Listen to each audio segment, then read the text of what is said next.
34. Thoughts and their creations. I said, nothing easier than that. I already have shown you how every person must walk the path of the law if he wants to reach the freedom and independence of his being and his life. But if a law exists which has been given to man, like from outside, there also must be stimulus in man to transgress it with ease and joy, even if only for a moment, instead of following it strictly. In this way, all spirits were called into existence by me, before all material creation. What and how, I already have shown to you, so that you must comprehend and understand it, since you yourself follow currently exactly the same order, if you want to create something. First, you make all kinds of thoughts. From those, you then form ideas and forms. Once you have developed a certain form from the thoughts and ideas, it will be surrounded with a skin by the will to give it permanence. Once it has come so far, it stays as a spiritual entity, totally indestructible. And you can always picture it whenever you want to picture it. But the longer you look at such an almost formal object, the more you are becoming inclined towards the formed and spiritually skin-surrounded idea. There awakens love in you for this spiritual form. The love for it increases. It flames in your heart for it. And by the warmth of life, and by the light of the flame of love, the now continuously better defined idea becomes in itself more and more developed, complete, more beautiful. And you start, from its increasingly greater perfection, to discover all kinds of usefulness of it, and take the decision to transform the now more developed idea into an external work.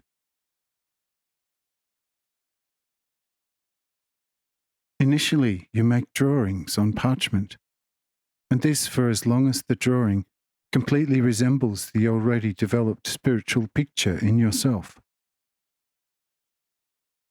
If you do not find any differences between the drawing and the spiritual picture, you consult with experts how this can be transformed into a real material work. And the experts think about it and soon find their way around the developed idea and say, this and that we need for it, the time of a few years and so much it will cost. You then set up a contract. The work will start. And within a few years your idea is standing before you and thousands of other people to look at. Marvel about it and make use of it. See, in this way you create your houses, tools, cities, castles, ships, and thousands of other things. And just in the same manner, I create the heavens, the worlds, and everything what is in it and what it carries. The creation of a world, of course, takes more time than it takes for you to build a hut, a house, or to build anything else, since you already have the ready matter before you. But I first have to create matter and take it from the most unalterable firmness of my will. I also could create any matter immediately. Yes, even call a complete world ocean in a moment into being. But such a world would not have any prolonged permanence, since it has not been fed by me sufficiently before reaching full maturity. Once a great world idea has become properly ripe in me, and has been fed by my love and wisdom, it will also become more and more intensified, and will thereby become more and more permanent. It is the same with you. Wherever you have to do with already formed matter, a house which you have to build in an emergency within one day will surely not survive for 100, and even less so for 1,000 years.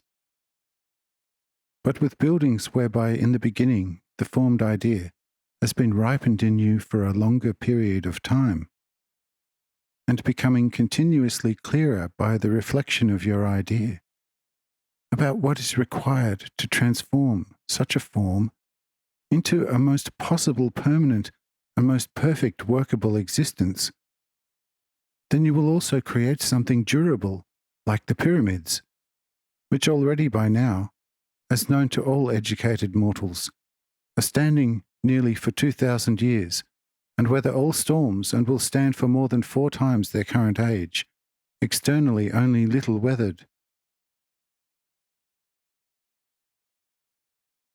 If the old pharaohs did not long enough thought about it to build such buildings as preservative institutions for their secret arts and sciences, which should not be destroyed by the tooth of time during thousands of years, those pyramids would never stand as monuments of the primordial art of construction. But because the builders did nurture for years their once taken idea, which was transformed into a full form, and in this manner brought to maturity, it is therefore understandable why their idea transformed into matter, and still today fills the traveller with amazement.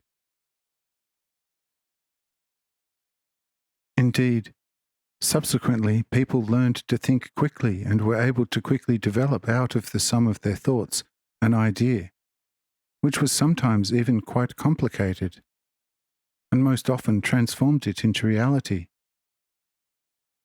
But since the idea was quick and easily developed, it was also quickly put into reality. The work, however, was therefore very easy, and because of the insufficient pre-maturing of the idea, the work soon became transient. In short, everything easy stays easy, and everything difficult stays difficult.